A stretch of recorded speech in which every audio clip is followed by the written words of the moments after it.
Hello students, welcome to another video. तो आज की इस वीडियो में हम लोग फिजिकल केमिस्ट्री का एक बहुत ही प्यारा खूबसूरत सा अजीज सा चैप्टर विलियन उसको पढ़ने की कोशिश करेंगे। और इस वीडियो की सीरीज़ में इस चैप्टर की वीडियो सीरीज़ में हम लोग जो इससे रिलेटेड क्वेश्चंस आए हुए हैं, चाहे आपका नीट लेवल हो या जेईई मेंस लेवल हो या स्टेट बोर्ड्स में जो हमारे 12th एग्ज़ाम होते हैं वहाँ पर भी जो ये क्वेश्चंस आए हुए होंगे इससे रिलेटेड, उन सभी का हम लोग बारीकी से अध्ययन करेंगे। और इस चैप्टर की वीडियो सीरीज़ का पर्पज़ ये रहेगा कि हम विलियन के बारे में बहुत बारीकी से बारीकी और बहुत बड़ी से बड़ी बात को बहुत ही आसान शब्दों में या आसान भाषा में समझने की कोशिश करेंगे। तो आज से अपना इस विलियन चैप्टर का कारवां शुरू करते हैं। आज उसका ये पहला वीडियो है। तो हम लोग एक एक चीज़ को बाय वन करके पढ़ते हुए चलेंगे। जो भी कॉन्सेप्ट है उसको हम बिल्कुल मजबूत करते हुए चलेंगे, कहीं से कोई कोर कसर बाकी नहीं रखेंगे। तो शुरू करते हैं अपना खूबसूरत सा सफ़र। आइए चलते हैं। तो सबसे पहले हम लोग ये जानने की कोशिश करेंगे कि विलियन एक्चुअल में होता क्या है, क्योंकि ऑब्वियस सी बात है हमारे चैप्टर का नाम ही विलियन है, सॉल्यूशन। तो उस टॉपिक को हम समझने की कोशिश करेंगे एक्चुअल में सॉल्यूशंस होता क्या है। लेकिन सॉल्यूशंस को समझने से पहले जस्ट थोड़ा सा पीछे जाके हम लोग ये समझेंगे एक्चुअल में मिक्सचर क्या होता है। आपको भी पता है solution is a type of mixture. विलियन जो है एक मिश्रण का ही उदाहरण या कंपोनेंट है, लेकिन उससे पहले हम लोग मिश्रण को ही समझने की कोशिश करते हैं, मीन्स मिक्सचर को समझने की कोशिश करते हैं एक्चुअल में मिक्सचर होते क्या है। मिश्रण, देखो मिश्रण को हम अगर डिफाइन करने की कोशिश करें, कॉम्बिनेशन ऑफ टू और मोर कंपाउंड्स, ये होगा। मिक्सचर को अगर हम समझने की कोशिश करें, मिश्रण को समझने की कोशिश करें, दो या दो से अधिक यौगिकों का मिलना ही क्या होता है, हमारा मिश्रण कहलाता है। मतलब अगर हमारे पास कोई दो कंपाउंड्स हैं, उनको मिक्स कर दिया जाए, दो या मोर देन टू हो सकता है, उनको मिक्स कर दिया जाए तो हमारे पास क्या बन जाएगा, वो मिक्सचर बन जाएगा। क्लियर? यहां तक बात आप समझ गए होंगे। लेकिन मिक्सचर भी जो होगा वो दो टाइप का होगा। मिक्सचर भी जो होगा वो दो टाइप का होगा। एक तो होगा होमोजीनियस,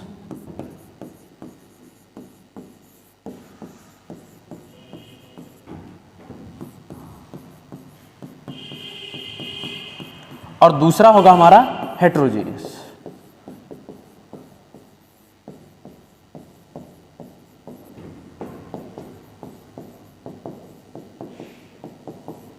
मिश्रण जो हमारा मिक्सचर होगा वो हमारे पास दो टाइप का होगा।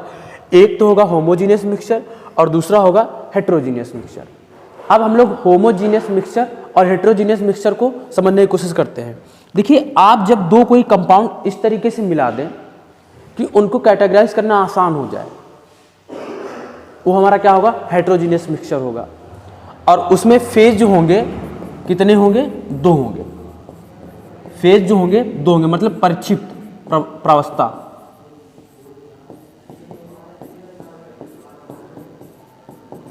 परिक्षिप्त प्रावस्था कितनी होगी, दो होगी।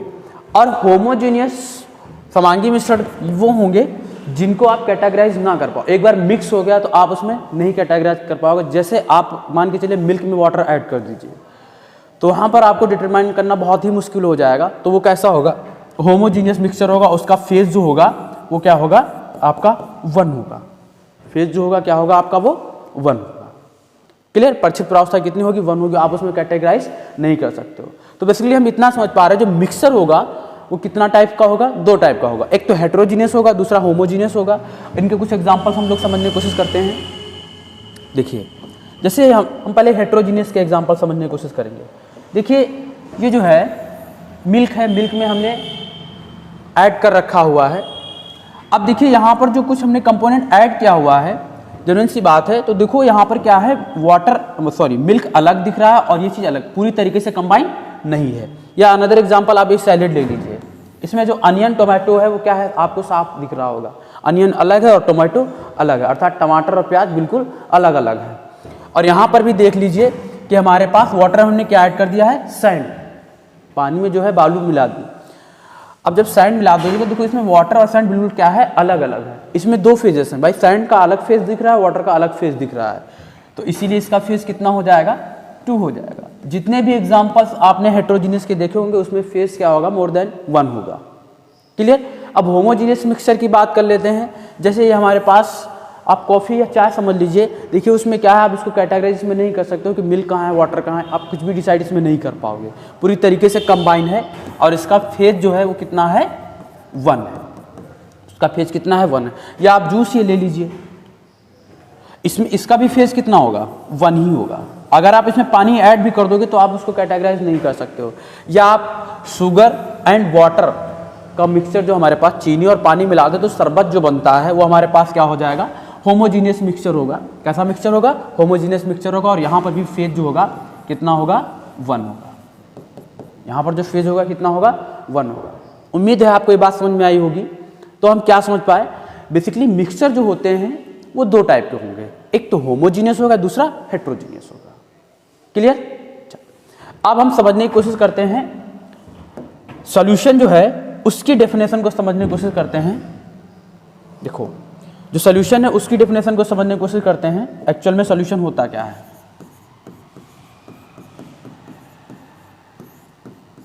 अब समझो कि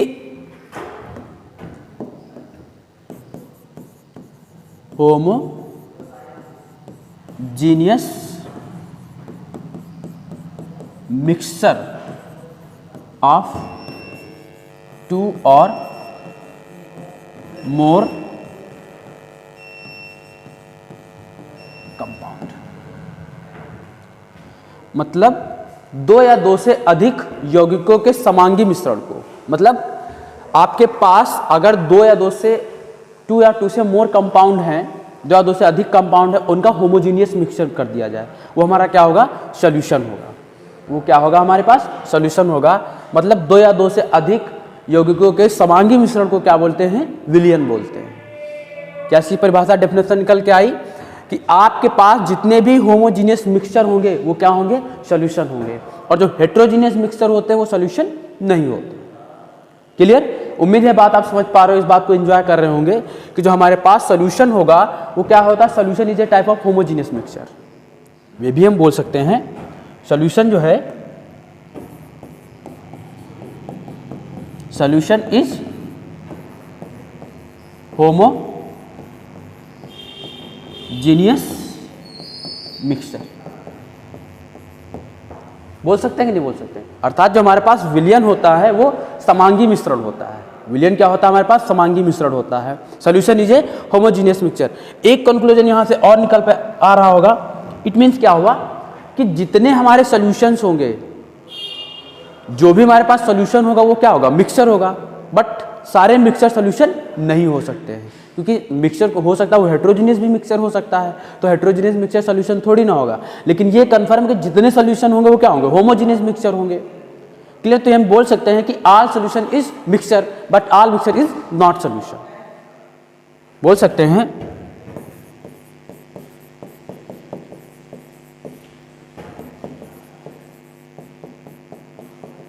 Solution is mixture but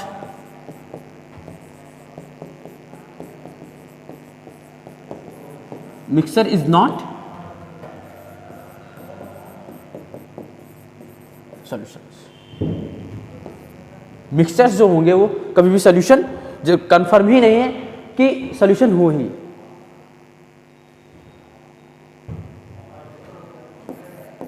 all solutions is mixture but all mixtures is not solutions।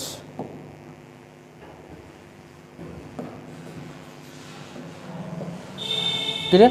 ये बात आप समझ गए होंगे कि सभी विलयन जो होंगे वो मिश्रण हो सकते हैं, लेकिन सभी मिश्रण जो होगा विलयन नहीं होगा। यहां तक बात आपको समझ में आई। उम्मीद है आप इस बात को समझ पा रहे होंगे। सॉल्यूशन से हमने 3 कॉन्सेप्ट क्लियर किए। सॉल्यूशन में इसमें हमने क्या समझने की कोशिश की कि जो सॉल्यूशन होगा, जो विलयन होगा वो समांगी मिश्रण होगा। क्या होगा, समांगी मिश्रण होगा, होमोजीनियस मिक्सचर होगा। दूसरी बात ये हमने समझ लीजिए कि जो होगा जितने भी सॉल्यूशंस होंगे, जो भी हमारे पास सॉल्यूशंस होंगे वो सब सारे क्या होंगे, मिक्सचर्स होंगे। बट ये कंफर्म नहीं है कि सभी मिक्सचर जो होंगे वो सोल्यूशन ही होंगे, ये कैटेगरी बिल्कुल भी नहीं डिजर्व करेंगे। हो सकता है कि ऑल मिक्सचर्स जो हो उसमें कुछ हेट्रोजीनियस मिक्सचर्स भी हो सकते हैं, और हेट्रोजीनियस मिक्सचर्स आपको पता है कि आपका वो सोल्यूशन नहीं होता है। होमोजीनियस मिक्सचर जो होते हैं वो आपके क्या होते हैं, सोल्यूशंस होते हैं। और इसका मतलब क्या हुआ, होमोजीनियस मिक्सचर सोल्यूशन होते हैं, तो ये बात क्लियर हो गई यहाँ से कि इसका जो फेज होगा वो कितना होगा, 1 होगा। फेज कितना होगा, इसमें 1 होगा। प्रक्षिप्त प्रावस्था कितनी होगी, 1 होगी। कितनी होगी, 1 होगी। प्रक्षिप्त प्रावस्था कितनी होगी, 1 होगी। उम्मीद है आपको बात समझ में आई होगी। आप इसका स्क्रीनशॉट ले लीजिए और नोटबुक में इसको राइट कर लीजिए। क्लियर? तो उम्मीद है ये बात आप समझ पाए होंगे। तो हमने सोल्यूशन की डेफिनेशन समझ ली। अब जो सोल्यूशन के कंपोनेंट होते हैं उनको समझने की कोशिश करेंगे कि एक्चुअली में सोल्यूशंस होता है वो किन कंपोनेंटों से मिलकर बनता हो। क्लियर? चलिए आइए देखते हैं। देखिए, अब जो हमारे पास सोल्यूशंस होता है उसमें 2 कंपोनेंट होते हैं। उसमें कौन से 2 कंपोनेंट होते हैं? एक तो हमारे पास सोल्यूट होता है, एक क्या होता है, सोल्यूट, जिसे हिंदी में बोलते हैं विलेय, जिसे हिंदी में क्या बोलते हैं, विलेय। और दूसरा क्या होता है हमारे पास, सॉल्वेंट होता है, जिसे क्या बोलते हैं, विलायक, जिसे क्या बोलते हैं, विलायक। और क्या बनकर प्रिपेयर होता है हमारे पास, सॉल्यूशन मींस विलयन। आप देख पा रहे होंगे ये हमारे पास सोल्यूट है और दूसरा सॉल्वेंट, सोल्यूट एंड सॉल्वेंट मिला दीजिए तो सॉल्यूशन फॉर्म हो जाएगा। मतलब विलेय और विलायक क्या होंगे, मिला दोगे तो क्या बनेगा, वो आपका सॉल्यूशंस बनेगा। एग्जाम्पल के लिए जब हम जैसे शरबत बनाते हैं तो क्या होता है, पानी लेते हैं और चीनी लेते हैं, पानी लेते हैं और चीनी लेते हैं, बनता क्या है हमारे पास, शरबत बनता है। क्या बनता है, शरबत, अजीज लजीज शरबत बनता है, जो गर्मियों में बहुत ही भारी मात्रा में उपयोग किया जाता है। अब विलायक क्या है यहाँ पर, पानी, जो शरबत बनता है पानी, उसमें क्या होता है, विलायक होता है। और जो चीनी है वो क्या होता है, विलेय होता है। और बनकर क्या तैयार होता है, जो शरबत, तो शरबत हमारा क्या होता है, विलयन होता है। शरबत हमारा क्या होता है, विलयन होता है। और वो कैसा है, होमोजीनियस मिक्सचर है। उम्मीद है आप ये बात समझ पा रहे होंगे कि जो हमारे पास विलयन होगा उसमें 2 कंपोनेंट होंगे, एक तो विलेय होगा, दूसरा विलायक होगा।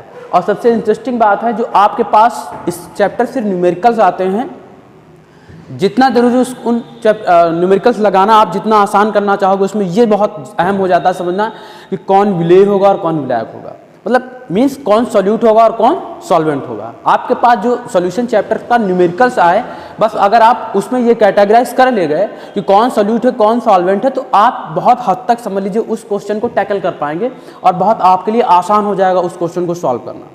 क्लियर? चलिए, तो हमने क्या समझा कि हमारे पास जो सोल्यूशन होगा उसमें 2 कंपोनेंट होंगे, एक तो हमारे पास विलायक होगा, दूसरा क्या होगा, विलेय होगा। इट मीन्स सॉल्वेंट होगा एंड सोल्यूट होगा। क्लियर? अब आप एक बात और समझने की कोशिश करते हैं, जो हमारे पास सोल्यूशन होगा, जो हमारे पास सोल्यूशन होगा उसके 2 कंपोनेंट होते हैं। उसके कितने कंपोनेंट होते हैं, 2 कंपोनेंट होते हैं। समझो यहां पर एक तो होगा हमारे पास सोल्यूट, क्या होता है, सोल्यूट, जिसे विलेय बोलते हैं। और दूसरा कंपोनेंट हमारे पास क्या होता है, सॉल्वेंट, जिसे विलायक बोलते हैं, जिसे क्या बोलते हैं, विलायक बोलते हैं। अब देखिए, इनका निर्धारण ये बताया गया है कि जैसे आपके पास सोल्यूशन है, सोल्यूशन में जिसकी मतलब जिसका लेस अमाउंट होगा, जो आपके पास विलयन बना होगा, विलयन में जिसकी कम मात्रा होगी, मीन्स सोल्यूशन में जिसका लेस अमाउंट होगा, उसको क्या बताया जाएगा, सोल्यूट। उसको क्या बताया जाएगा, सोल्यूट। मतलब ये हमेशा विलयन में क्या होंगे, लेस अमाउंट में होंगे। इनका अमाउंट कितना होगा, लेस अमाउंट होगा, विलयन में कम मात्रा में होंगे, कम मात्रा में होंगे। क्लियर? और ये हमेशा क्या होंगे, इनका अमाउंट कैसा होगा, ज्यादा होगा। जो विलायक होगा हमारे पास, सॉल्वेंट होगा, उसका अमाउंट हमेशा क्या होगा, ज्यादा ही होगा। इसका मतलब क्या होगा, विलयन में इनकी मात्रा जो होगी क्या होगी, हमेशा ज्यादा होगी। क्लियर? तो हम ये समझ पा रहे हैं, जो हमारे पास सॉल्यूशन होता है उसमें 2 कंपोनेंट होते हैं, एक सॉल्यूट होता है, दूसरा सॉल्वेंट होता है, मतलब विलेय और विलायक होता है। और किसी भी सॉल्यूशन में सोल्यूट जो होगा वो हमेशा लेस अमाउंट में होगा और सॉल्वेंट जो होगा वो हमेशा हाई अमाउंट में होगा, उसकी वैल्यू ज़्यादा होगी। आपके पास अगर कोई सोल्यूशन दिया गया है और आपको उसमें ये बताया ना गया हो कि इसमें कौन सोल्यूट है कौन सॉल्वेंट है, तो उनके अमाउंट के हिसाब से आप इजीली कैटेगराइज कर सकते हो। जिसकी वैल्यू ज़्यादा है, जो ज़्यादा अमाउंट में है, उसको आप सॉल्वेंट ले लीजिए, जो कम अमाउंट में है उसको क्या ले लीजिए, आप सोल्यूट ले लीजिए, हो जाएगा आपका काम। क्लियर? यहाँ तक बात आपको समझ में आई? जो हमारे पास सॉल्यूशन होगा उसके दो कंपोनेंट हैं, एक सॉल्यूट होगा, दूसरा सॉल्वेंट होगा। सॉल्वेंट हमेशा ज़्यादा मात्रा में होगा, मोर अमाउंट में होगा इन सॉल्यूशन, और सॉल्यूट जो हमारे पास होगा वो हमेशा लेस अमाउंट में होगा। एक बात याद रखिएगा और कि जो हमारे पास सॉल्यूट और सॉल्वेंट जो होगा, इसकी जो वैल्यू होगी, इन दोनों का एडिशन जो होगा वो क्या होगा, हमारे पास सॉल्यूशन होगा। आप इसको एक मैथमेटिकल फार्मूले के तरीके से भी क्वेश्चन में कभी कभी यूज करेंगे। जो हमारे पास सॉल्यूट होगा, सॉल्वेंट होगा, वो किसके इक्वल होगा, सॉल्यूशन होगा। क्लियर? जैसे अभी आपको बता दिया जाए कि 5 ग्राम जो है आपके पास सॉल्यूट है और 10 ग्राम जो है सॉल्वेंट है। 10 ग्राम जो है आपके पास सॉल्वेंट है, तो सॉल्यूशन का अमाउंट कितना होगा, तो आपको वहां पर जरा सा भी टाइम नहीं लगाना है और क्या बता देना है, इन दोनों का जो एडिशन होगा 5 ग्राम एंड 10 ग्राम, इनका क्या हो जाएगा 15 ग्राम। 15 ग्राम क्या होगा हमारे पास, सॉल्यूशन। सॉल्यूशन का अमाउंट कितना हो जाएगा, 15 ग्राम हो जाएगा। क्लियर? यहाँ तक आप बात समझ पा रहे होंगे। हमारे पास जो सॉल्यूशन होगा, सॉल्यूट एंड सॉल्वेंट का एडिशन जो होगा वो सॉल्यूशन के इक्वल होगा। ये मैथमेटिकल फार्मूला भी है और वैसे भी सही है, सैद्धांतिक रूप से भी सही है, गणितीय रूप से भी सही है। तो क्या होगा, जैसे आपके पास बोला गया 5 ग्राम सॉल्यूट जो है और 10 ग्राम सॉल्वेंट को मिक्स करके एक सॉल्यूशन बनाएगा, तो उसका amount definitely no doubt about it कि उसका अमाउंट जो होगा कितना होगा, 15 ग्राम होगा। उम्मीद है आप ये बात समझ पा रहे होंगे। क्लियर? चलिए अब हम लोग आगे समझने की कोशिश करते हैं थोड़ा स्टेटमेंट्स को। जैसे हमारे पास एक स्टेटमेंट दे दिया गया 20% एल्कोहल। क्या स्टेटमेंट दिया गया, 20% एल्कोहल। अब इस स्टेटमेंट को समझने की कोशिश करते हैं। इसका देखो मतलब क्या हुआ कि जैसे हमारे पास 100 ml में मान लीजिए या 100 ग्राम में मान लीजिए। अगर ml में है तो ml में मान लेंगे और ग्राम में दिया गया है तो ग्राम में मान लीजिए। मान लीजिए 100 ml जो है सोल्यूशन दिया गया है। कितना है, 100 ml सोल्यूशन दिया गया है। तो 100 ml में क्या होगा, 20 ml जो होगा वो क्या होगा, हमारे पास एल्कोहल होगा। भाई 20% ही तो बताया गया। और जो हमारे पास 80% होगा रिमेनिंग, मान लीजिए उसमें क्या होगा सॉल्वेंट होगा। 80 ml जो होगा वो क्या होगा, हमारे पास वाटर होगा थोड़ी देर के लिए। भाई हमारे पास 20% एल्कोहल है और हमने मान लिया टोटल सॉल्यूशन 100 ml का है, तो 100 ml में 20 ml क्या रहा होगा, एल्कोहल रहा होगा, और 80 ml क्या रहा होगा, आपका वाटर रहा होगा। तो यहां पर एक बात याद रखिएगा। अब देखिए यहां पर एल्कोहल की वैल्यू जो है, अगर मात्रा अमाउंट की बात की जाए तो उसकी अमाउंट क्या है, कम है। यहाँ पर एल्कोहल सिर्फ 20% और यहाँ पर वाटर जो है 80% है। अब आप समझ लीजिए यहाँ पर कम कौन है, ये एल्कोहल। तो alcohol as a solute work करेगा। कैसा वर्क करेगा, सॉल्यूट के तरीके से। यहाँ पर जो एल्कोहल होगा ये वाला सॉल्यूट होगा और यहाँ पर वाटर जो होगा वो कैसा होगा, सॉल्वेंट की तरीके से वर्क करेगा।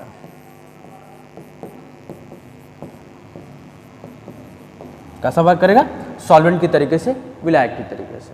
उम्मीद है बात समझ पा रहे होगे। और यही बात बताई ही गई थी कि जिसका अमाउंट कम होगा वो सॉल्यूट होगा, जिसका अमाउंट ज्यादा होगा वो क्या होगा, सॉल्वेंट होगा, अर्थात विलायक होगा। अब यहाँ पर एक दूसरा स्टेटमेंट दिया गया है 70% एल्कोहल। अब देखो इसमें भी मान लीजिए कि हमारे पास 100 ml का कोई सोल्यूशन रहा होगा, उसमें जो है 70 ml क्या रहा है, आपका एल्कोहल रहा है, और 20 ml फिर 30 ml क्या हो गया होगा, हमारा वाटर हो गया होगा। हमारे पास 100 ml का कोई सोल्यूशन था, उसमें 70% एल्कोहल बोला गया है। इसका मतलब क्या होगा कि 70 ml यहाँ पर एल्कोहल रहा होगा और 30 ml क्या रहा होगा, वाटर रहा होगा। क्लियर? चलिए अब देखिए यहाँ से अगर हम सोल्यूट एंड सॉल्वेंट कैटेगराइज करने की कोशिश करें तो जो ज्यादा अमाउंट में है वो क्या होगा, हमारे पास सॉल्वेंट होगा। ज्यादा अमाउंट में जो क्या होगा, हमारे पास सॉल्वेंट होगा। ये क्या हमारे पास सॉल्वेंट हो जाएगा, अर्थात विलायक हो जाएगा, क्योंकि इसकी वैल्यू क्या है, यहाँ पर ज्यादा है। और यहाँ पर वाटर इस बार क्या हो जाएगा, सॉल्यूट हो जाएगा। वाटर क्या हो जाएगा, यहाँ पर सॉल्यूट हो जाएगा। इट मीन्स, यहाँ तक बात समझ में आई। इट मीन्स आप देख पा रहे होगे कि सॉल्वेंट एंड सॉल्यूट कोई किसी पार्टिकुलर कंपाउंड के लिए फिक्स नहीं है। यहाँ पर देखिए water as a solvent work कर रहा था और यहाँ पर वाटर जो है एज ए सोल्यूट वर्क कर रहा है। तो सोल्यूट एंड सॉल्वेंट इस बात पे डिपेंड करते हैं कि उनका अमाउंट कितना लिया गया। जिसका अमाउंट ज़्यादा होगा वो सॉल्वेंट होगा, जिसका अमाउंट कम होगा वो हमारा क्या होगा, सोल्यूट होगा। क्लियर? उम्मीद है बात आप समझ पा रहे होंगे। एक केस और आता है, मान के चलिए अभी बोला जाता कि 50% एल्कोहल, क्या बोला जाता कि 50% एल्कोहल, तो 100 ml के सोल्यूशन में आपको पता है 50 ml एल्कोहल होता और 50 ml क्या होता, वाटर होता। 50 ml क्या होता आपके पास, वाटर होता। भाई 50% अगर एल्कोहल होता, 50 ml एल्कोहल हो जाता, 50 ml क्या हो जाता, वाटर हो जाता। जब मामला टाई हो रहा होता, जब बात टाई हो रही होती है, तो वहां पर आपको एक बात याद रखना है कि अगर वाटर दिया गया है तो वाटर को ही एज ए सॉल्वेंट ही यूज किया जाएगा। जब तक क्वेश्चन में ना बोला जाए, अगर आपको अपने तरफ से लेना है तो वाटर वहां पर आपको क्या लेना है, एज ए सॉल्वेंट ही यूज करना है, विलायक के रूप में ही आप उसको यूज करोगे। क्लियर? और फिर ये क्या हो जाएगा, सॉल्यूट हो जाएगा। क्लियर? उम्मीद है आप ये बात समझ पा रहे होंगे। क्लियर? चलिए, तो अब हमारे पास जो विलियन था, जो सोल्यूशन था, उसकी बेसिक अंडरस्टैंडिंग हमारे पास आ चुकी है और हम उसको समझ चुके हैं कि जो सोल्यूशंस होगा is a type of homogeneous mixture और उसके दो कंपोनेंट होंगे, एक तो विलेय होगा, सोल्यूट होगा, दूसरा विलायक होगा, सॉल्वेंट होगा। सोल्यूट एंड सॉल्वेंट से मिलकर हमारे पास सोल्यूशन बनता है, विलेय और विलायक से मिलकर हमारे पास विलियन बनता है। अब जो हमारे पास विलियन प्रिपेयर हो गया है, विलियन बन गया है, विलियन को हम लोग समझ चुके हैं, तो अब विलियन को भी हम लोग उसके अंदर और समझने की कोशिश करेंगे। अब मतलब हम लोग विलियन को उसकी सांद्रता के साथ पढ़ने की कोशिश करेंगे। जब हमारे पास विलियन होगा, विलियन भी कई टाइप के होंगे, जैसे हमारे पास एक सोल्यूशन है, 2 कंटेनर है, एक दोनों में 1 लीटर पानी भरा हुआ है। तो अब 1 लीटर में हमने क्या, एक कंटेनर में हमने 250 ग्राम चीनी डाल दी, दूसरे वाले में हमने 500 ग्राम चीनी डाल दी। तो जेन्युइन सी बात है, सोल्यूशन तो हमारे पास दोनों है, लेकिन उनकी दोनों के कंसंट्रेशन, सांद्रता अर्थात क्या होगी, अलग अलग होगी। उनकी सांद्रता क्या होगी, अलग अलग होगी। इस बात को हमको समझना है। अब इसका मतलब क्या होगा कि जो हमारे पास विलियन होगा, हम उसकी सांद्रता को पढ़ने की कोशिश करेंगे। जो उससे सांद्रता से रिलेटेड टर्म्स होंगे, विलियन की कंसंट्रेशन से रिलेटेड टर्म्स होंगे, उनको हम लोग समझने की कोशिश करेंगे। आइए देखते हैं। अब देखिए, जो कंसंट्रेशन टर्म्स होंगे, कुछ तो होंगे ऐसे टर्म्स होंगे जो सॉल्यूशन मतलब वॉल्यूम पे डिपेंड करते हैं। जैसे आप समझो, आपने एक सॉल्यूशन प्रिपेयर किया, जैसे आपने क्या किया, वाटर और मिल्क ऐड कर दिया, ये भी क्या है, एक तरीके का सॉल्यूशन ही है। अब आपको पता है जो हमारे पास मिल्क होता है वो जनरली हम लोग ml में यूज़ करते हैं, लीटर में यूज़ करते हैं या मिलीलीटर में, और जो वाटर होता है उसको भी लिक्विड जो जनरली होता है वो ml में ही यूज किया जाता है। इसका मतलब क्या हुआ कि यहाँ पर आप वॉल्यूम रिलेट करने की कोशिश करोगे। अनदर एग्जाम्पल हम समझने की कोशिश करते हैं कि जैसे आपके पास आपने किसी में नमक ऐड कर दिया, क्लियर, मतलब किसी में आपने साल्ट यूज ऐड कर दिया, तो साल्ट तो जनरली क्या होता है, वो ml में नहीं होता, वो मास में होता है। क्लियर? तो इसका मतलब जो हमारे पास कंसंट्रेशन टर्म्स होंगे वो 2 कैटेगरी पे आएंगे, एक तो वॉल्यूम रिलेटेड आएंगे और दूसरा मास रिलेटेड आएंगे। मतलब आयतन से संबंधित आएंगे, एक जो होगा वो आयतन से संबंधित होगा। किससे संबंधित होगा? आयतन से। और जो दूसरा होगा वो द्रव्यमान से संबंधित होगा, मास रिलेटेड होगा। ठीक। अब देखिए, एक चीज आपको यहां पर बहुत ही अच्छे से याद रखनी है स्मार्टली, कि जो वॉल्यूम रिलेटेड टर्म्स होंगे, मतलब ऐसे कंसंट्रेशन टर्म जो वॉल्यूम पे डिपेंड करते हो, वो जो है टेम्परेचर पे डेफिनेटली डिपेंड करेंगे और उनको टेम्परेचर जो है इफेक्ट कर सकता है। इसका मतलब वॉल्यूम रिलेटेड जितने भी टर्म्स होंगे, ये जो टर्म्स होंगे ये क्या होंगे, टेम्परेचर डिपेंडेंट होंगे।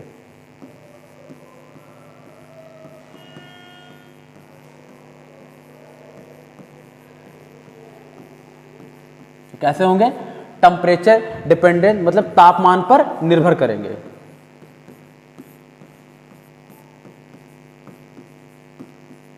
तापमान पर ये क्या करेंगे? निर्भर करेंगे।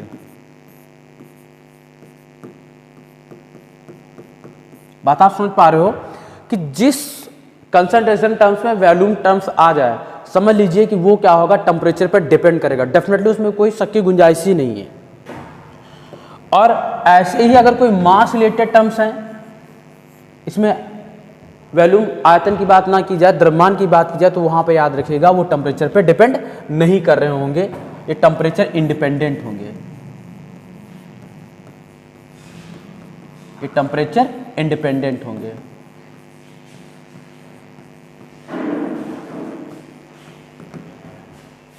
बात समझ गए? जो हमारे पास कंसंट्रेशन टर्म्स वॉल्यूम पे डिपेंड कर रहे होंगे, समझ लीजिए कि वो टेम्परेचर पे भी डिपेंड करेंगे। जिस कंसंट्रेशन टर्म्स में वॉल्यूम टर्म्स आ जाए वहाँ पर समझ लीजिए कि वो क्या होंगे, टेम्परेचर तापमान पर निर्भर कर रहे होंगे। और जिसमें मास हो, वॉल्यूम की बात ना की जाए, वो समझ लेना टेम्परेचर पर डिपेंड नहीं कर रहे होंगे, तापमान पर निर्भर नहीं करते होंगे। तापमान पर निर्भर नहीं करेंगे। क्लियर? यहां तक बात क्लियर होगी। अब जो है हम इनको समझने की कोशिश करेंगे। जो हमारे पास वॉल्यूम रिलेटेड कंसंट्रेशन टर्म्स होंगे कौन कौन से होंगे? Volume by volume percentage, volume by volume percentage, इनको इसको इन शॉर्ट में वी बाई वी परसेंटेज करके शो करते हैं। और दूसरा हमारे पास देखिए यहाँ पे वॉल्यूम टर्म्स आ गया। दूसरा हमारे पास टर्म्स कौन सा होगा? Mass by volume, W by we percentage होगा। अनदर टर्म्स कौन सा होगा? मोलैरिटी होगा, ये भी वॉल्यूम पर डिपेंड कर रहा होगा। और नॉर्मेलिटी होगा, वो भी वॉल्यूम पर डिपेंड कर रहा होगा। एक टर्म्स और है फॉर्मेलिटी, वो भी जो है वॉल्यूम पर डिपेंड करता है। अब इनको जो है ये जितने भी कंसंट्रेशन टर्म्स हैं इनके बारे में एक एक की हम लोग बहुत अच्छे से समीक्षा करेंगे। क्लियर? अब देखो क्या है, मास रिलेटेड टर्म्स है, मास बाय मास परसेंटेज, इनको इन शॉर्ट क्या दिखाते हैं? W by W percent. Another क्या है? मोल फ्रैक्शन, जिसको हिंदी में बोलते हैं मोल प्रभाज। और ये क्या है? मोलैलिटी, मोललता। इन सबको जो है हम लोग बारीकी से इनको समझेंगे, इनकी डेफिनेशन समझेंगे। इससे रिलेटेड जो क्वेश्चंस न्यूमेरिकल्स आए हुए उनको भी सॉल्व करने की कोशिश करेंगे। Please wait and watch. तब तक आप जो है प्रतीक्षा करें और देखें, एक एक टर्म्स को हम लोग बहुत अच्छे से बताएंगे। चलिए अब हम लोग शुरू करते हैं अपना अगला सेगमेंट। देखो हमारे पास अगला सेगमेंट क्या आएगा? W by W percentage, means weight by wait percentage. Clear? अब इसका जो जैसे फार्मूला जो है W बाई W परसेंटेज, इसके अगर फार्मूले की बात की, इसको कैसे कैलकुलेट किया जाएगा? तो mass of solute, mass of solute मतलब जो हमारे पास सॉल्यूट क्या है? विलेय। जो हमारे पास विलेय है उसका द्रव्यमान ले लीजिए अपॉन मास ऑफ सॉल्यूशन। मतलब जो हमारे पास विलियन होगा उसका द्रव्यमान ले लीजिए और उनका रेशियो ले लीजिए और मल्टीप्लाइड बाय 100। 100 से इसलिए मल्टीप्लाई किया गया क्योंकि हम ये परसेंटेज में निकालने जा रहे हैं। जब परसेंटेज में किसी चीज़ को हम निकालते हैं तो उसको 100 से मल्टीप्लाई कर देते हैं। ये हमारे पास इसका फॉर्मूला हो जाएगा। क्या हो जाएगा? जो W बाई W परसेंट होगा इसका मीन्स क्या हो जाएगा? ये फार्मूला इसका mass of solute upon mass of solution multiplied by 100।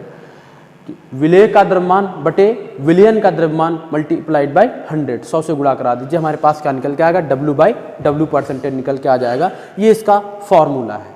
Clear? लेकिन इस फार्मूले से रिलेटेड कभी भी आप बड़े कॉम्पिटिटिव एग्जाम में वहां पर इस फार्मूले से रिलेटेड डायरेक्ट सवाल नहीं आएगा। लेकिन हाँ, ये टर्म्स हमको समझना बहुत जरूरी है। इससे रिलेटेड क्वेश्चन जरूर आते हैं। जो बड़े क्वेश्चन आते हैं उसमें इन टर्मोलॉजी का यूज कर लिया जाता है। जैसे आपके पास कोई दिया गया होगा और NaCl जैसे दे दिया गया, कोई सॉल्यूट दे दिया गया, उसके सफिक्स साथ में उन्होंने क्या जोड़ दिया? W by W percent. तो वहां पर इस टर्म्स को आपको समझने की कोशिश करना है। क्लियर? अब जैसे एक बात याद रखिएगा, यहाँ पर जैसे ये लिखा हुआ है 20% मतलब बताया गया है NaCl जो है 20% है कितना? W by W। ये बोल दिया गया, आपको स्टेटमेंट दे दिया कि किसी सोल्यूशन में जो NaCl है, सोडियम क्लोराइड जो है, साल्ट जो है, वो 20% W बाई W दिया गया है। तो इसका मतलब क्या हुआ? अब इस टर्म्स को समझने की कोशिश करिए। ध्यान रखना जी, ऑब्लिक के बाद वाला जो टर्म्स होता है वो हमेशा किसके लिए होता है? सॉल्यूशन के लिए। वो किसके लिए टर्म्स होता है? सॉल्यूशन के लिए। जो पहला वाला टर्म्स होता है वो किसके लिए होता है? सॉल्यूट के लिए। वो किसके लिए होता है? सॉल्यूट के। जो बाद वाला टर्म होता है वो विलियन के लिए होता है और जो पहले वाला टर्म होता है वो विलेय के लिए होता है। अब इस बात को समझने की कोशिश करिए।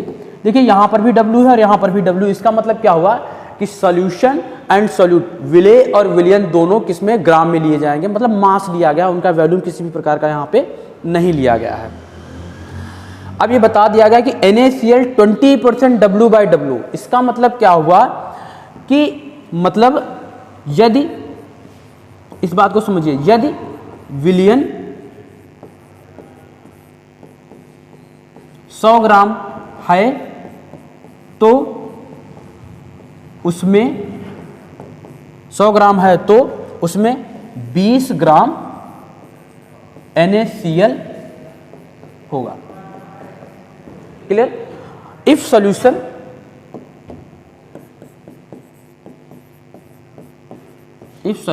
Is 100 gram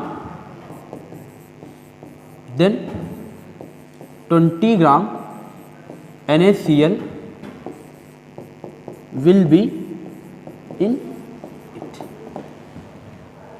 clear? समझो, अगर हमारे पास कोई विलयन जो है 100 ग्राम का है तो उसमें 20 ग्राम क्या होगा? NaCl होगा।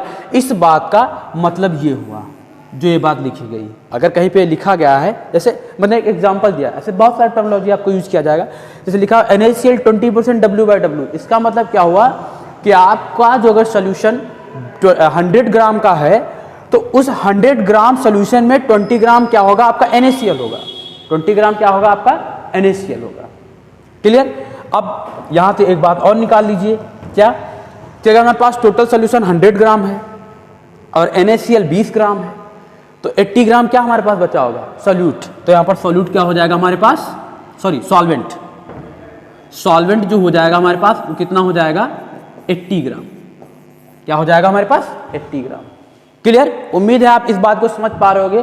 फिर से समझ लीजिए कि जैसे यहां पर 20% W/W NaCl लिखा हुआ है तो इसका मतलब क्या होगा कि विलयन जो आपके पास सोल्यूशन है 100 ग्राम सोल्यूशन में 20 ग्राम क्या होगा? आपके पास NaCl होगा और रिमेनिंग जो 80 ग्राम होगा हमारे पास क्या होगा? सॉल्वेंट होगा। वो क्या होगा हमारे पास? सॉल्वेंट होगा। क्लियर? जैसे अनदर एग्जांपल से हम लोग समझने की कोशिश करते हैं। एग्जांपल ले लीजिए, जैसे हमारे पास दे दिया गया ग्लूकोज। ग्लूकोज जो है बोल दिया गया, ग्लूकोज जो है 10% W/W, 10% W/W। इसका मतलब सिंपल सा है, ग्लूकोज, इसका मतलब हमने क्या निकाल लिया? अगर ये बात दी गई तो इस बात का ये मतलब हो गया कि आपके पास सोल्यूशन 100 ग्राम होगा। अगर सोल्यूशन 100 ग्राम है तो उसमें 10 ग्राम क्या होगा? ग्लूकोज होगा और जो अनदर रिमेनिंग पार्ट होगा वो क्या होगा? हमारे पास सॉल्वेंट होगा। तो इस स्टेटमेंट से हम तुरंत निकाल सकते हैं कि जो ग्लूकोज होगा वो कितना होगा? 10 ग्राम और सोल्यूशन होगा वो कितना होगा हमारे पास? 100 ग्राम। क्लियर? भाई ग्लूकोज अगर 10 ग्राम हुआ तो इसका मतलब क्या होगा? सोल्यूशन हमारे पास क्या हो जाएगा? 100 ग्राम हो जाएगा। और सॉल्वेंट जो होगा वो कितना होगा? भाई ग्लूकोज यहाँ पर एज ए सॉल्यूट वर्क कर रहा है, एज ए विले वर्क कर रहा है, तो क्या होगा? सॉल्वेंट जो हमारे पास कितना हो जाएगा? 10 मतलब 100 - 10 कितना हो जाएगा? 90 ग्राम हो जाएगा। क्लियर? समझ में आया? चलिए अब देखो, हमने जो W/W% निकाला इसके फॉर्मूले की फिर से समीक्षा करते हैं, जो mass of solute upon mass of solution. Clear? अच्छा, यहां पर आप देखिए कहीं पर भी टर्मिनोलॉजी वॉल्यूम आया है? वॉल्यूम का टर्म्स कहीं पर आया? नहीं। इसका मतलब क्या हुआ? ये इसमें इसके टर्म फॉर्मूले में कहीं पर वॉल्यूम टर्म्स नहीं आया। इसका मतलब क्या होगा? ये टेम्परेचर पर डिपेंड नहीं करेगा। इंडिपेंडेंट फ्रॉम टेम्परेचर, ये टेम्परेचर पर डिपेंड नहीं करेगा क्योंकि यहां पर वॉल्यूम की बात ही नहीं की, यहां तो सारी मास की बात की गई है, तो ये टेम्परेचर पर डिपेंड नहीं करेगा। क्लियर? अनदर पॉइंट, यहां देखिए दोनों क्या है? मास ही हैं। अगर आप जो सोल्यूट ग्राम में लोगे तो सॉल्यूशन भी आपको ग्राम में ही लेना पड़ेगा। इट मीन्स क्या हुआ कि कैसे हम भाई डायमेंशनल ले सकते? इसका यूनिट कोई नहीं होगा, नो यूनिट। इसका जो यूनिट होगा वो नहीं होगा क्योंकि सेम फिजिकल क्वांटिटीज का रेशियो लिया जाएगा तो उनका यूनिट जो होता है वो कोई यूनिट नहीं, यूनिट लेस हो जाएंगे और उनका डायमेंशन भी कोई नहीं होगा। तो इसका कोई यूनिट नहीं होगा because this is a number. Number का वैसे भी कोई यूनिट नहीं होता, तो क्या है? इसका कोई यूनिट नहीं होगा। दूसरी बात आपको याद रखना है कि ये टेम्परेचर पर डिपेंड नहीं करेगा, तापमान पर निर्भर नहीं करेगा। उम्मीद है आपको बात समझ में आई होगी और आप इसके प्रॉपर नोट्स बनाते चलिए। ठीक, अब हम लोग अपने अगले सेगमेंट में चलेंगे, यहाँ तक हमने समझ लिया था। अब देखिए उसी से रिलेटेड क्वेश्चन आ गया। क्वेश्चन क्या दिया गया है, in 200 gram aqueous solution 100 gram NaCl added calculate W/W% of solution. देखिए बिल्कुल साधारण सा क्वेश्चन, अब तो लग रहा होगा बिल्कुल मामूली सा। अब तो आप ऐसे ही बिना पेन चलाए हुए भी इसको सॉल्व कर सकते हैं। क्वेश्चन ये बता रहा है कि आपके पास 200 ग्राम का एक जलीय विलयन है। कैसा विलयन है? एक्वस सोल्यूशन है, एक जलीय विलयन है जिसमें क्या है 200 ग्राम उसकी टोटल अमाउंट है। उस 200 ग्राम में NaCl कितना ऐड किया गया है? 10 ग्राम। 200 ग्राम में NaCl कितना है? 10 ग्राम है। तो आप जो सोल्यूशन है उसका कैलकुलेट क्या करना है हमको? W/W%। और W/W% का फॉर्मूला हमने अभी बताया था, क्या हो जाएगा? Mass of solute, mass of solute upon mass of solution. मतलब विलेय का जो द्रव्यमान होगा और जो विलयन का द्रव्यमान होगा उनका अनुपात ले लीजिए और 100 से मल्टीप्लाई करा दीजिए। अब देखिए W/W% कितनी आसानी से निकल आएगा। यहाँ पर समझो सॉल्यूट हमारे पास कितना है? NaCl है। NaCl सॉल्यूट है और हमारे पास कितना है? 10 ग्राम है। और सॉल्यूशन हमारे पास कितना है? 200 ग्राम। सॉल्यूशन हमारे पास कितना है? 200 ग्राम। और मल्टीप्लाई इसको कितने से करा दीजिए? 100 से करा दीजिए। 2 0 ये पूरे कैंसिल आउट हो जाएंगे और 2 से ये डिवाइड हो जाएगा, 5 टाइम चला जाएगा। तो W/W% हमारे पास कितना निकल के आया? 5। This is answer. क्लियर? इसका मतलब क्या हुआ कि W/W% मीन्स क्या हुआ? 5 जो होगा NaCl होगा। मतलब NaCl की अगर एक्चुअल वैल्यू देखी जाए कुछ इस तरीके से दी गई है कि जो NaCl है, NaCl जो है 5% W/W है। इसका मतलब क्या हुआ कि अगर 100 ग्राम हमारे पास सॉल्यूशन हुआ तो उसमें 5 ग्राम क्या होगा? NaCl होगा। 100 ग्राम सॉल्यूशन में हमारे पास क्या होगा? 5 ग्राम NaCl होगा। 5 ग्राम क्या होगा? NaCl होगा। जरा इसकी 2 से मल्टीप्लाई करा दीजिए। तो जब 2 से मल्टीप्लाई कराओगे तो क्या हो जाएगा? 200 ग्राम सॉल्यूशन हो जाएगा कि नहीं हो जाएगा? और जब इसको 2 से, भाई इधर 2 से मल्टीप्लाई इधर भी करा दीजिए तो क्या हो जाएगा? 10 ग्राम NaCl। देख लीजिए 200 ग्राम सॉल्यूशन में 10 ग्राम NaCl। और क्वेश्चन में शुरुआत में यही तो बोला गया था कि 2 ग्राम एक्वस सोल्यूशन है, सॉरी 200 ग्राम एक्वस सोल्यूशन है, उसमें कितना? 10 ग्राम NaCl है। तो देख लीजिए वही निकल के आ गया। 200 ग्राम सॉल्यूशन में 10 ग्राम NaCl निकल के आ गया। उम्मीद है आपको ये बात समझ में आया और आप इस क्वेश्चन को एंजॉय भी कर रहे होंगे और आपको इस क्वेश्चन से प्रॉपर सारे कॉन्सेप्ट भी क्लियर हो रहे होंगे। क्लियर? आइए चलते हैं हम लोग अपने अगले सेगमेंट पे। अगला क्वेश्चन क्या दिया गया है? वो भी इसी प्रकार का है। When 20 gram solute added in 80 gram water, calculate W/W% of solution. देखो ये बताया गया है कि हमारे पास 2 कंपोनेंट हैं। एक 20 ग्राम क्या है? सोल्यूट है और इसको जो है 80 ग्राम वाटर में ऐड कर दिया गया है। कितने ग्राम वाटर में? 80 ग्राम वाटर में इसको ऐड कर दिया गया है। इसका मतलब क्या हुआ? हमको पता है जो हमारे पास सॉल्यूशन होता है, भाई हमको देखो क्या है? W/W% चाहिए, W/W% चाहिए। अब W/W% का फॉर्मूला क्या होता है? Mass of solute upon mass of solution और मल्टीप्लाइड बाई 100। ठीक। अब देखो अगर क्या है, अब देखो हमको मास ऑफ सॉल्यूट तो दे दिया गया है लेकिन हमारे पास अभी सॉल्यूशन एग्जैक्ट नहीं पता है। तो सॉल्यूशन इसी क्वेश्चन से हम निकालेंगे। सॉल्यूशन जनरली होता क्या है? Solute plus solvent. सॉल्यूट हमारे पास कितना है? 20 ग्राम और सॉल्वेंट हमारे पास कितना है? 80 ग्राम। सिंपल सी बात है, ऐड कर दीजिए तो ये कितना हो जाएगा? ये 100 ग्राम। हमारे पास कितना हो जाएगा? ये 100 ग्राम हो जाएगा कि नहीं हो जाएगा? तो सॉल्यूशन हमारे पास कितना आ गया? 100 ग्राम। मास ऑफ सॉल्यूट हमारे पास कितना दिया गया है? 20। मास ऑफ सॉल्यूशन हमारे पास कितना दिया गया? 100 ग्राम और मल्टीप्लाइड बाई 100। तो 100 से 100 कैंसिल आउट हो जाएगा। तो W/W% की वैल्यू हमारे पास क्या निकल के आ गई? 20। This answer. क्लियर? उम्मीद है आप इस क्वेश्चन को समझ पाए होंगे और आपको ये क्वेश्चन बहुत ही आसान भी लग रहे होंगे। क्लियर? अगले सेगमेंट की ओर देखते हैं। जैसे अगला सेगमेंट हमारा क्या है? हाँ, अगला सेगमेंट हमारा क्या आ गया? Mass by volume percentage, V percentage, इसका मतलब क्या हुआ? देखो इसका हम लोग एक बहुत ही प्यारा सा एग्जांपल देते हैं। जैसे जब आप लोगों ने कोई सिरप लिखी होगी, उसमें जब सिरप में कंपोजिशन आप देखते हो तो ये टर्मिनोलॉजी लिखो, जैसे यहाँ पे लिखा हुआ है 7.5% W/V। यहाँ पे क्या लिखा हुआ है? 7.5% W/V। क्लियर? अब देखो इस टर्मिनोलॉजी को हम लोग बहुत ही खूबसूरती से समझने की कोशिश करेंगे। जैसे लिखा हुआ W/V%, क्या लिखा हुआ? W/V%। मैंने अभी बताया था ये जो W होगा, जो आगे वाला टर्म्स होता है वो हमेशा सॉल्यूट के लिए होगा। जो आगे वाला टर्म्स होता है वो हमेशा किसके लिए यूज किया जाता है? सॉल्यूट के लिए। और जो पीछे वाला टर्म्स होता है किसके लिए यूज किया जाता है? सॉल्यूशन अर्थात विलयन के लिए। क्लियर? और ये क्या है? विलेय हमारा। क्लियर? यहां तक बात आप समझ गए? तो देखो हम क्या देख पा रहे होंगे, जो सॉल्यूट होगा वो W मास, उसका मास लिया जाएगा। जो हमारे पास सॉल्यूट होगा उसका मास लिया जाएगा, और जो सॉल्यूशन होगा उसका क्या लिया जाएगा? वॉल्यूम लिया जाएगा। उसका क्या लिया जाएगा? वॉल्यूम लिया जाएगा।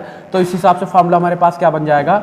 Mass of solute, mass of solute upon volume of solution, volume of solution and multiplied by 100। क्या हो जाएगा? ये हमारे पास फॉर्मूला निकल के आ जाएगा। W/V% का मतलब क्या हो गया कि mass of solute upon volume of solution and multiplied by 100। Clear? उम्मीद है आप इस बात को समझ पा रहे होंगे। आइए इसका हम अनदर बहुत ही खूबसूरत एग्जांपल लेने की कोशिश करते हैं। जैसे यहाँ पर कहीं पे लिखी हुई हो ये बात, जैसे लिखा हो ग्लूकोज, ग्लूकोज 15% W/V, जैसे ये बात लिखी हुई है। अब आपको भी पता है ये जो आगे वाला टर्म्स होगा ये सॉल्यूट के लिए, जो पीछे वाला टर्म्स है ये सॉल्यूशन के लिए। इसका मतलब क्या हो जाएगा कि 15 ग्राम ग्लूकोज, 15 ग्राम ग्लूकोज, इसका मतलब क्या हो जाएगा? 15 gram glucose present in 100 ml solution. इस बात का क्या मतलब है? जैसे यहां पे लिखा हो ग्लूकोज 15% W/V, इस बात का मतलब ये हो जाएगा कि 15 gram glucose present in 100 ml solution. Means अगर हमारे पास कोई विलयन 100 ml का है तो उसमें 15 ग्राम जो होगा ग्लूकोज ऐड होगा। कितना ऐड होगा? 15 ग्राम।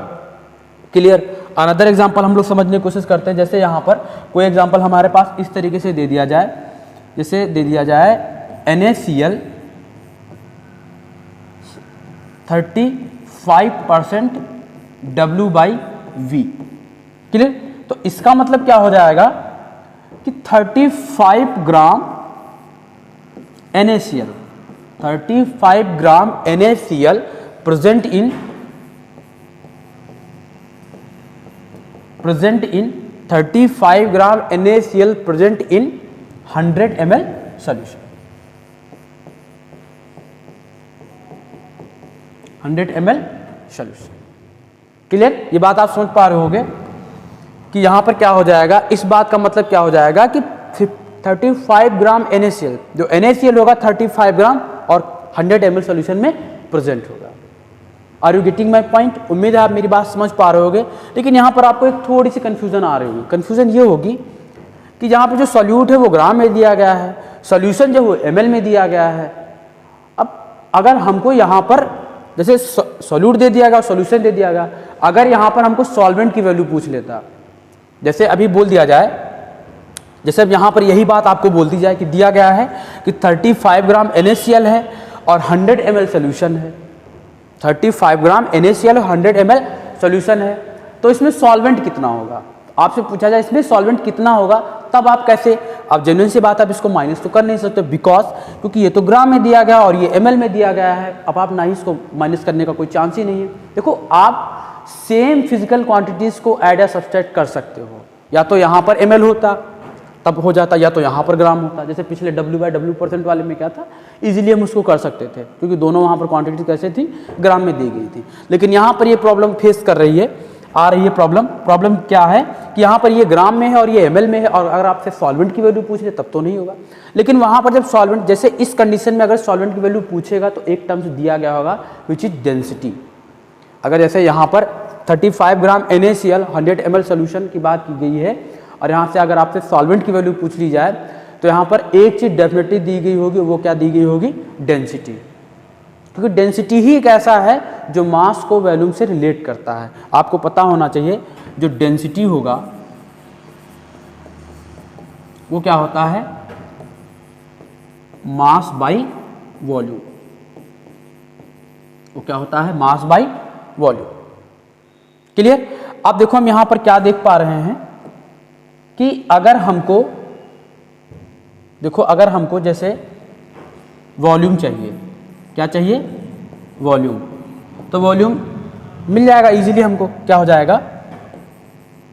Mass by density. क्या हो जाएगा? Mass by density.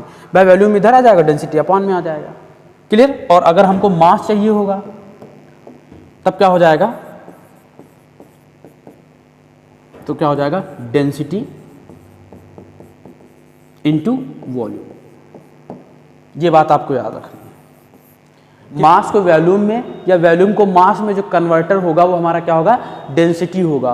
और वहां पर डेंसिटी टर्मिनोलॉजी दी गई होगी आपको पार्टिकुलर क्वेश्चंस में। कब? जब आपके पास सॉल्यूट जो होगा ग्राम में हो और सॉल्यूशन जो हो ml में हो, और फिर आपको सॉल्वेंट पूछ ले, तो वहाँ पर समझ लीजिए कि उस पार्टिकुलर सॉल्यूशन की कहीं ना कहीं आपको डेंसिटी दी गई होगी, तभी वहीं पर होगा।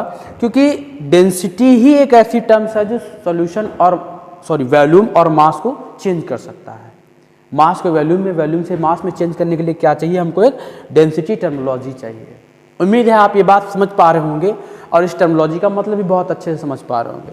क्लियर? आइए हम लोग अपनी अगली टर्मिनोलॉजी समझने की कोशिश करते हैं।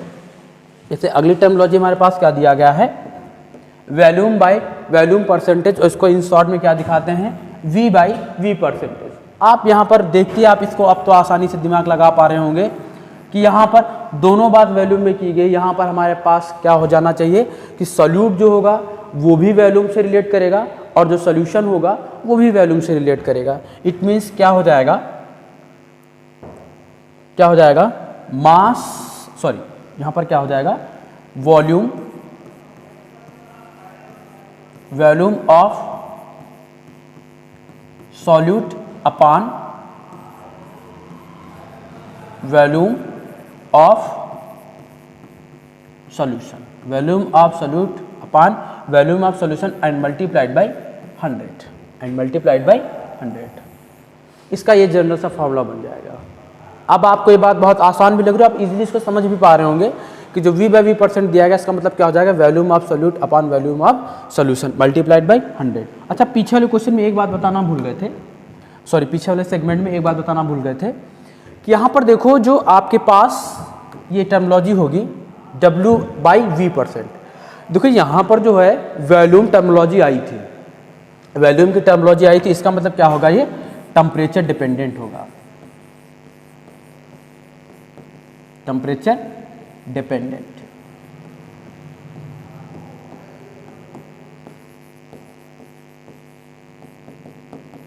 यह राशि जो होगी वो तापमान पर निर्भर करेगी, टेम्परेचर डिपेंडेंट क्वांटिटी। क्लियर? अच्छा, अब यहां पर हम लोग देख लें, यहां पर भी क्या है? दोनों टर्म्स वॉल्यूम के हैं, तो इसका मतलब ये टर्मिनोलॉजी भी क्या होगी? टेम्परेचर डिपेंडेंट होगी, टेम्परेचर पर निर्भर करेगी।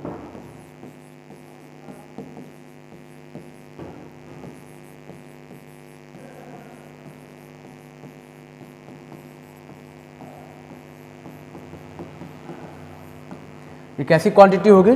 टेम्परेचर डिपेंडेंट क्वांटिटी होगी। ये तापमान पर निर्भर करेगी। क्यों? क्योंकि यहाँ पर वॉल्यूम टर्मिनोलॉजी यूज की गई है। उम्मीद है बात आपको समझ में आई होगी। एक इसका एग्जांपल देख लें। जैसे यहाँ पर हमारे पास लिखा हो 20% मिल्क, जैसे यहाँ पर ये टर्मिनोलॉजी लिखी होगी वो मिल्क 20% V बाई V। इसका मतलब क्या होगा कि 20 ml मिल्क will be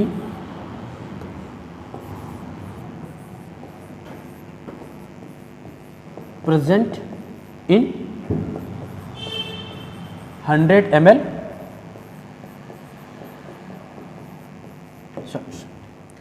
जो हमारे पास 20 ml मिल्क होगा वो 100 ml सॉल्यूशन में प्रेजेंट होगा। जैसे यहाँ पर लिख दिया जाए मिल्क 20% V/V परसेंटेज, इसका मतलब क्या हो जाएगा V/V, इसका मतलब क्या होगा कि हमारे पास 20 ml सॉल्यूट होगा ऑन 100 ml सॉल्यूशन पर।